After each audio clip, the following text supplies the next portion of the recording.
The public DNA Center instance has a very conservative rate limit set. We'll need to throttle our requests to avoid crossing the threshold. Let's figure out how to handle DNA Center rate limiting by exploring the getClientDetailThrottle.py file.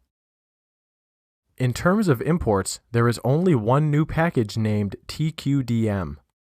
This allows us to draw a progress bar in the shell while we wait, which is totally unnecessary, but I added it just for fun. You can install TQDM with pip install TQDM, which I've already done to save some time. Scrolling down, we see a constant named requests per minute. DNA Center told us it accepted 5 requests per minute, and if that value ever changes, we can simply update this constant. Once again, the code at the beginning of the main function hasn't changed, so let's move on.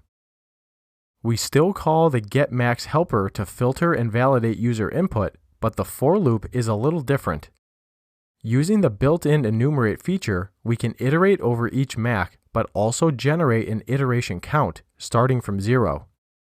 This is helpful because once we reach our request limit, we can wait for 1 minute.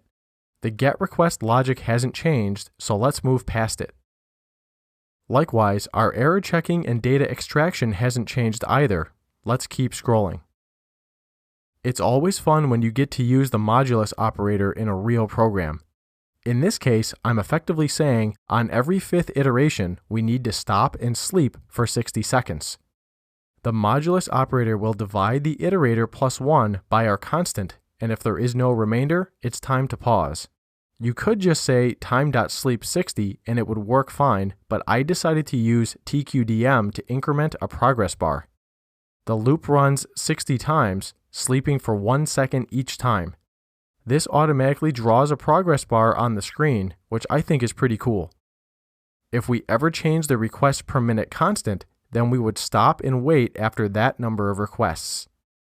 It would be much less efficient to pace our requests one by one. For example, if we waited 12 seconds in between each request, that would technically work because we would always send 5 requests per minute. But what if we only have 3 total MACs to query? It would take at least 36 seconds to run versus the 5 seconds it should take. There's no sense in throttling yourself too early. To test it, I've written another simple bash script called testclientsthrottle.sh. Let's check it out. It's almost identical to the bash script from the previous clip, except now we are calling the throttled version of our getClientDetail Python code. I'm leaving that bogus MAC in there just to ensure our error checking still works. Okay, moment of truth. Let's run the bash script.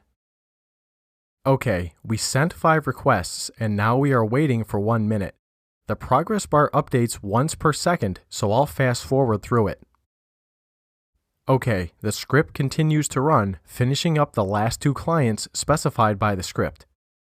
One last thing I'll show you for completeness. Suppose we try to run this script without specifying any MACs.